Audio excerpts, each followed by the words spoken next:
When it comes to the West Coast, it's fair to say that they've had one of the biggest fall-offs since over a decade. Hey, yo, wait a minute. I think there's a lot of weird biases. Even when I sold beats, Chuck, the worst beat sales came from my West Coast beats. Wait, say that again? DIY. So what are the chances now that... you're just trolling.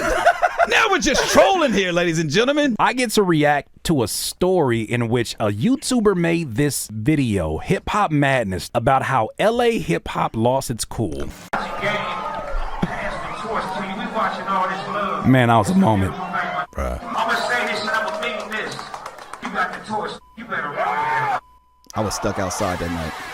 Wait a minute. You were stuck outside? You weren't in there? So we were supposed to live stream from that event. We go backstage, and as we're going backstage, they shout to Punch and all them. We were backstage, and they like, yo, Dr. Dre's here. We're clearing the whole back. Oh, so that wasn't... I couldn't. At that point, you're like, okay. I was mad, but I couldn't even bid. I said, you know what? So I saw it online like everybody else. Well, the people that were on the outside. So upset at this moment. So this is a little triggering for me right here to watch this moment. See, he already starting on the wrong foot with you right now. Look at I don't like this video. In all seriousness, that was a phenomenal moment. Yeah, for sure. Big moment. Coast, it's fair to say that they've had one of the biggest fall-offs since over a decade. Hey, yo, wait a minute. We're starting. He said right now, ladies and gentlemen, that LA... I don't like his voice. Play it again. When it comes to the West Coast, it's fair to say that they've had one of the biggest fall-offs since over a decade. In the year... Where you from? Where you from, homie? Where you from? I want to ask the first question. What perspective you giving? Where you from? Where your grandmama stay? Where your grandma? Where your mama stay? Where your grandmama stay? I got questions.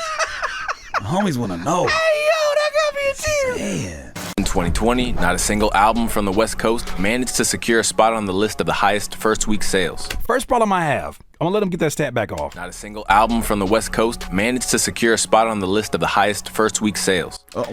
Wait, say it again? In the years 2018 and 2020, not a single album from the West Coast managed to secure a spot on the list of the highest first-week sales. So what happened in 2019? You was gonna focus on 2018 and 2020. Okay. ChatGPT wrote this script. In fact, in 2019 and 2021, only Tyler, the Creator, saved LA from suffering the same horrifying fate. And in 2022, the returning Kendrick shattered the Billboard list to remind everyone of LA's greatest. But if we step back in time to around 2013, 14, and a lot of 2015, it seemed like LA was unstoppable. So much so that for a while, they nearly took over hip-hop in the same way that Death Row did back in the 90s. I want to go back to that. What did you notice at this time, especially being in radio, especially being someone who was linked to a lot of these artists? What did you notice between 2013 to 2015? I think one thing for sure, I think if I'm not mistaken, production-wise, I think Mustard had a hand in a lot of the records that were coming out at that time. So from a producer standpoint, sonically, we were kind of finding our lane again, right? Or kind of being more dominant. You see more things on the charts, and we were more prevalent in that sense. I feel like it belongs to the West Coast, period. You got like Kendrick and them, the whole TD squad, Nipsey, you got like Dom, you got like DJ Mustard. Came out with a classic album that nobody expected. Kendrick came out, went platinum.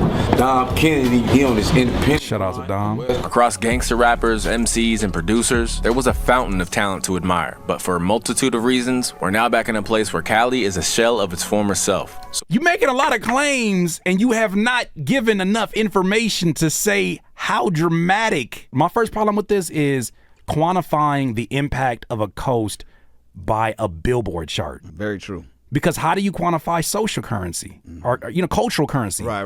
How do you quantify, like, okay, maybe it's not resonating in the region this person's at. I'm assuming they're somewhere different, but maybe it is doing some things locally or in the city that are literally changing the sound of what's going on. Or like, how do you only quantify that by billboards? Right. So what happened? Well, for a start, you gonna tell us what happened? Oh shit! The shifting priorities of Kendrick Lamar, where he once seemed hell-bent on being king of the coast, one hand, I juggle them both. Back in the era where he initially arose to power, Kendrick has changed to both personally and creatively. So you gonna put that all on Kendrick? How you put the whole thing on Kendrick? It's really hard to react to that because it's like I'm thinking of like, okay, how can I not be emotional about this? Yeah, Let me take the emotion because you love the culture that exists in there. I've seen these artists grind from the ground up, so that's the emotional side. So I understand when you say, if you're comparing them to a Billboard chart top 100 or whatever, like if you're comparing to that, okay, I get that, but that doesn't mean they lost their cool. It's just that you're not looking at that, right?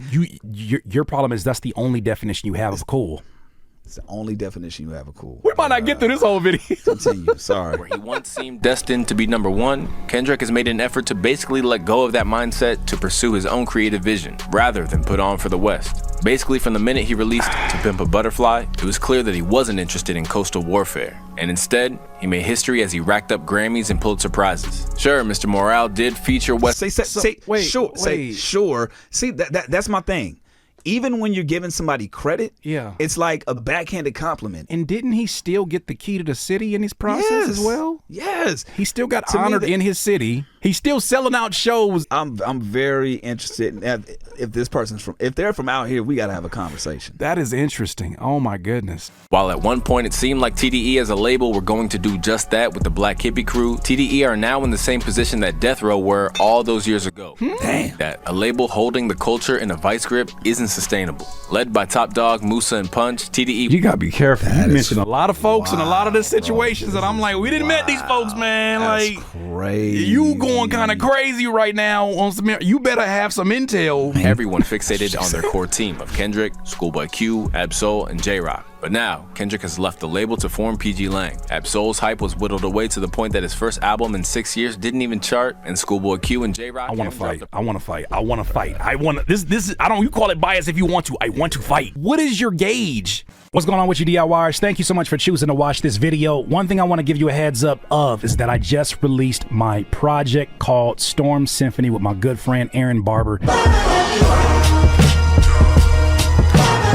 Why should you care? Because I know you didn't come here for my music. You probably came for the content. If you're a rapper or a music producer, there are added bonuses for you actually purchasing the album. If you're a producer, every sample that you hear that was composed originally by Aaron Barber, you will get a royalty-free pack of 10 melodic loops that you can use royalty-free for your beats to sell, your own music, and all that good stuff. Also, FL Studio has partnered with me to give out 5 copies of FL Studio for those of you that want to start off your production career. But Curtis, I don't know how to use FL Studio. How the hell would that benefit from that? Well, along with one of the other tiers, you're also going to get my FL Studio Beginners course. So this is the way that I am incentivizing those of you that actually still buy music, because you know what? Fine art still sells. And I made some fine ass art on this project that I think you're going to really, really enjoy. Make sure that you go to curtisking.com for more information. Now back to the video. The deal with facing the loss of one of its brightest stars in Nipsey Hussle. An artist who grinded relentlessly while uplifting his community,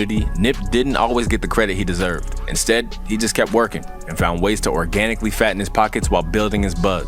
Eventually, the industry woke up to him, but by that point, it was too late.